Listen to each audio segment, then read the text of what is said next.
நாட்டின் எதிர்காலம் அதன் குழந்தைகளின் உடல்நலத்திலும் கல்வியிலும் தான் இருக்கிறது என்று நாம் அடிக்கடி சொல்கிறோம். ஆனால் அந்த குழந்தைகளுக்கு கிடைக்கும் ஒரு சாதாரண மதிய உணவில் கூட அரசியல், மதம், கலாச்சாரம், பொருளாதாரம் ஆகியவை கலந்துவிட்டால் என்ன நடக்கும்? இன்று இந்தியாவில் அதுவே நடந்து கொண்டிருக்கிறது. மேற்கு வங்கத்தில் பாஜக ஆட்சி நடைபெறுகிறது.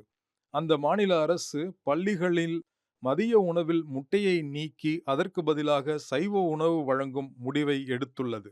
இந்த முடிவு நாடு முழுவதும் ஒரு பெரிய விவாதத்தை உருவாக்கியுள்ளது. இது வெறும் முட்டை சாப்பிடலாமா வேண்டாமா என்ற கேள்வி மட்டுமல்ல. குழந்தைகளின் ஊட்டச்சத்து, பெற்றோரின் தேர்வு உரிமை, அரசின் பொறுப்பு, மதச்சார்பின்மை, சமூக நீதி ஆகிய அனைத்தையும் தொட்டுச் செல்லும் ஒரு பெரிய பொதுக்கொள்கை விவகாரமாக இது மாறியுள்ளது. இந்தியாவின் பள்ளிகளில் மதிய உணவு திட்டம் என்பது 1925ஆம் ஆண்டு தமிழகத்தில் விதைக்கப்பட்டு காமராஜரின் காலத்தில் வேரூன்றி 2001இல் உச்சநீதிமன்றத்தால் நாடு முழுவதும் கட்டாயமாக்கப்பட்ட ஒரு மாபெரும் சமூக முயற்சி. இன்று அது ஒரு புதிய கருத்தியல் போராட்டத்தின் மையமாக மாறியுள்ளது. கேள்வி எளிமையானது போல தோன்றினாலும் அதன் விளைவுகள் ஆழமானவை. ஒரு குழந்தையின் உணவில் என்ன வைக்கப்பட வேண்டும் என்பதை தீர்மானிக்க வேண்டியது ஊட்டச்சத்து அறிவியலா அல்லது மத நம்பிக்கையா? முட்டை இந்த விவாதத்தின் குறியீடாக மாறியிருப்பதற்கு காரணம் அதன் அபூர்வமான பொருளாதார நியாயமே. வெறும் 8 முதல் 10 ரூபாய் விலையில் ஒரு முட்டை 6½ கிராம் உயர்தர புரதத்தையும் மனித உடலுக்கு இன்றியமையாத 9 அமினோ அமிலங்களையும் உடலால் விரைவாக ஈர்க்கப்படும் உயிரியல் உறிஞ்சும் தன்மையையும் பயோ அவைலபிலிட்டி ஆகியனவையும் ஒருங்கே தருகிறது. பன்னீர் இதே அளவு புரதத்தை 5 மடங்கு விலையில் தரும். அதாவது 50 ரூபாய் செலவாகும். சோயா பருப்பு வகைகள் புரதத்தில் குறையாதிருந்தாலும் கிராமப்புற சமையலறைகளின் எளிய வளங்களால் தினமும் தயார் செய்ய கடினமானவை. இதனாலேயே பல ஆண்டுகளாக ஊட்டச்சத்து நிபுணர்கள் முட்டையை ஏழை குழந்தையின் ஆபத்தில்லாத நம்பகமான புரத ஆதாரமாக கருதி வந்துள்ளனர். இந்த புரதத்தை உடல் எளிதாக உறிஞ்சிக் கொள்வதால் குழந்தைகளின் மூளை வளர்ச்சி, தசை வளர்ச்சி, உடல் வளர்ச்சி ஆகியவற்றுக்கு முட்டை சிறந்த உணவாக கருதப்படுகிறது. 2026 ஜூன் 22ஆம் தேதி அன்று மேற்கு வங்கத்தின் புதிய பாஜக தலைமையிலான அரசு கொல்கத்தா அரசு பள்ளிகளின் மதிய உணவு தயாரிக்கும் பொறுப்பை இஸ்கான் அமைப்பிடம் ஒப்படைத்தது.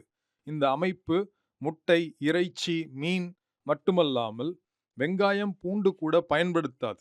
இதற்கு பதிலாக சோயா, பருப்பு வகைகள் போன்ற தாவர அடிப்படையிலான புரத உணவுகள் வழங்கப்படும் என்பது அறிவிக்கப்பட்டது. ஊட்டச்சத்து குறையாது மாற்று புரத உணவுகள் வழங்கப்படும் என்பதே அரசின் நிலைப்பாடு. ஆனால் ஊட்டச்சத்து நிபுணர்கள் வேறொரு கேள்வியை எழுப்புகின்றனர். ஒரு குழந்தைக்கு மலிவாகவும் முழுமையான புரதத்தையும் வழங்கும் முட்டையை உண்மையில் மாற்ற முடியுமா? முட்டைக்கு பதிலாக பன்னீர் கொடுக்கலாம் என்று சிலர் கூறுகின்றனர். 50 கிராம் பன்னீரில் சுமார் 10 கிராம் புரதம் உள்ளது என்பது உண்மைதான்.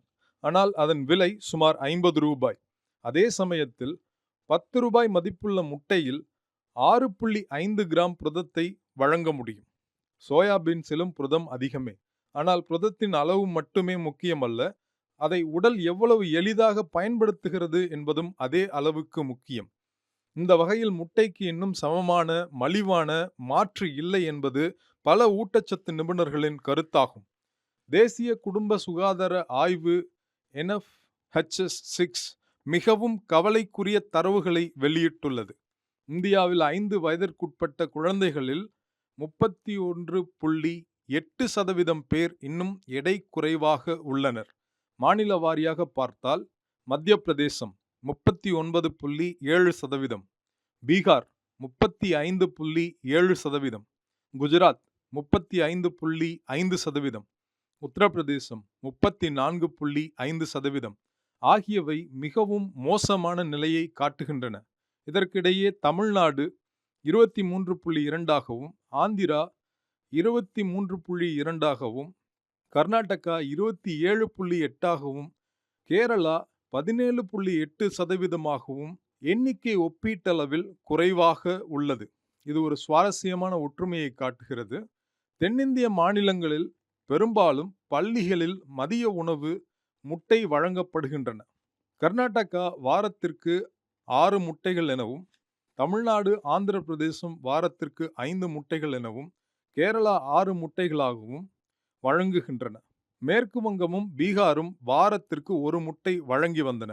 ஆனால் உத்தரப்பிரதேசம், மத்திய பிரதேசம், குஜராத், ராஜஸ்தான், மகாராஷ்டிரா போன்ற மாநிலங்களில் முட்டை வழங்கப்படவில்லை அல்லது நீக்கப்பட்டுள்ளது. முட்டை வழங்கும் மாநிலங்களில் குழந்தைகளின் ஊட்டச்சத்து நிலை ஒப்பீட்டளவில் சிறப்பாக உள்ளது. முட்டை வழங்காத மாநிலங்களில் ஊட்டச்சத்து குறைபாடு அதிகமாக உள்ளது. ஆனால் அதை முட்டை மட்டுமே காரணம் என்று கூற முடியாது. குடும்ப வருமானம், தாய்மார்களின் கல்வி, சுகாதார வசதிகள், குடிநீர், சுகாதாரம், மருத்துவ சேவைகள் போன்ற பல காரணங்கள் சேர்ந்தே குழந்தைகளின் ஆரோக்கியத்தை தீர்மானிக்கின்றன. இருப்பினும் மதிய உணவில் முட்டை வழங்குவது அந்த பிரச்சனையை குறைக்கும் என்று ஊட்டச்சத்து நிபுணர்கள் கருதுகின்றனர். ஏழை குடும்பங்களைச் சேர்ந்த பல குழந்தைகளுக்கு பள்ளிகளில் கிடைக்கும் மதிய உணவே அன்றைய மிகச் சத்தான உணவாக இருக்கிறது. இந்த திட்டத்தின் காரணமாக 2015-16 இருந்த 38% வளர்ச்சி குறைபாடு ஸ்டண்டிங் 2023-24 29% குறைந்துள்ளது. இது மிகப்பெரிய முன்னேற்றம். ஆனாலும் இன்னும் 32% குழந்தைகள் எடை குறைவுடன் வாழ்கின்றனர். 6 முதல் 23 மாத குழந்தைகளில் 65% பேருக்கு தேவையான பல்வகை உணவு கிடைப்பதில்லை. தேசிய ஊட்டச்சத்து நிறுவனத்தின் நேஷனல் இன்ஸ்டிடியூட் ஆஃப் நியூட்ரிஷன் 2024 வழிகாட்டுதலின்படி இந்தியர்களின் தினசரி சக்தியில் 50 முதல் 70% தானியங்களிலிருந்தே வருகிறது என்று குறிப்பிடப்பட்டுள்ளது. ஆனாலும் புரதம் வெறும் 7 முதல் 9% மட்டுமே. பரிந்துரைக்கப்பட்ட அளவின் பாதியே. பால், பழங்கள், நட்ஸ், காய்கறிகள், பன்னீர் போன்ற உணவுகளை தினசரி வாங்க முடியாத ஏழை குடும்பங்கள் அதற்கு பதிலாக மலிவான பதப்படுத்தப்பட்ட உணவுகளையே அதிகமாக சார்ந்திருக்கின்றன. அப்படிப்பட்ட சூழலில் ஒரு முட்டை என்பது வெறும் உணவு மட்டுமல்ல, அது குழந்தைக்கு கிடைக்கும் ஒரு நம்பகமான உயர்தர புரதமாக இருக்கக்கூடும். முட்டைக்கு எதிராக வைக்கப்படும் முக்கியமான வாதம் சைவ உணவு இந்து மரபு, முட்டை வழங்குவது மத உணர்வை பாதிக்கும் என்பதாகும். ஆனால் இந்தியாவின் சமூக வரலாறு வேறு கதையை சொல்கிறது.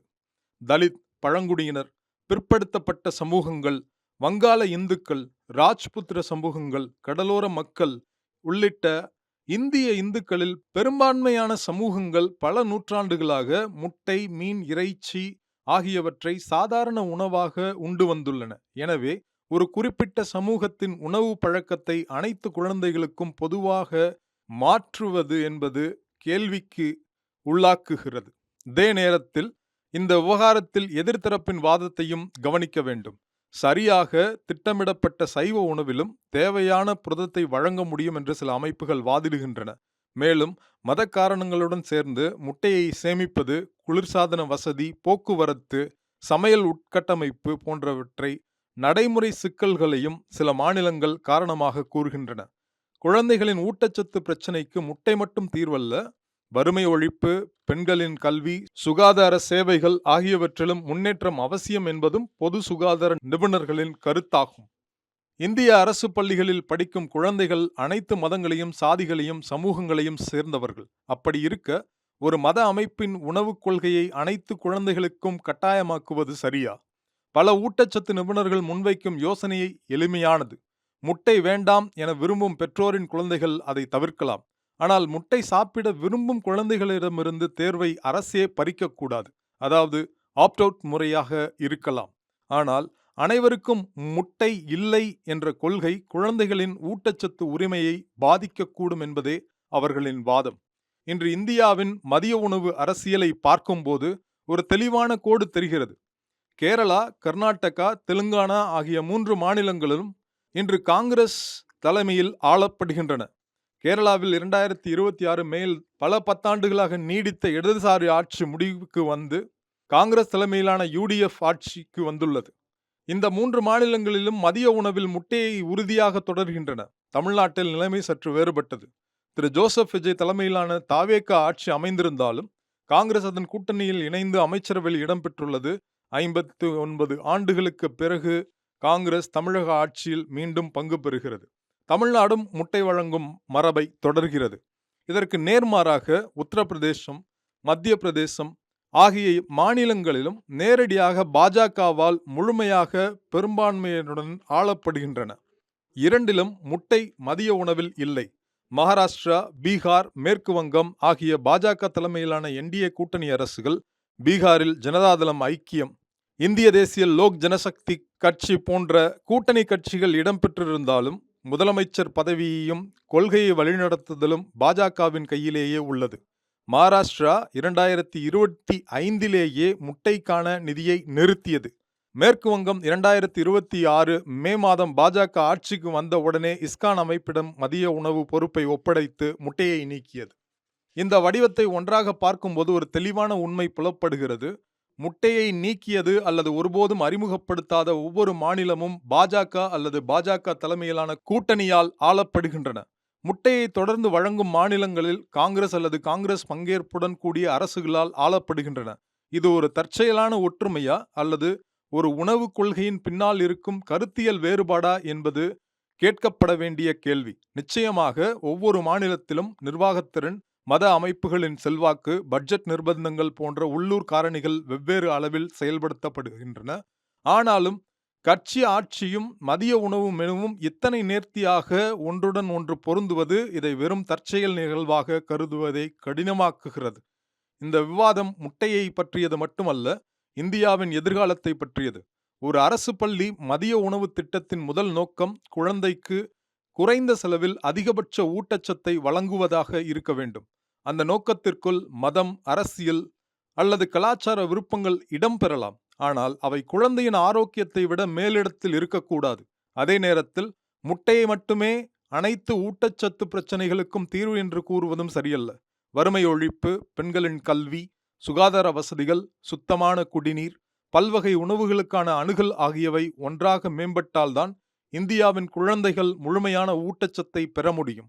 இறுதியில் எழும் அடிப்படை கேள்வி ஒன்றே: ஒரு குழந்தையின் மதிய உணவில் என்ன இருக்க வேண்டும் என்பதை மதம் தீர்மானிக்க வேண்டுமா அல்லது அறிவியலும் ஊட்டச்சத்து ஆதாரங்களும் தீர்மானிக்க வேண்டுமா? இந்த கேள்விக்கான பதிலே இந்தியாவின் அடுத்த தலைமுறையின் ஆரோக்கியத்தையும் எதிர்காலத்தையும் தீர்மானிக்கும். நன்றி, வணக்கம்.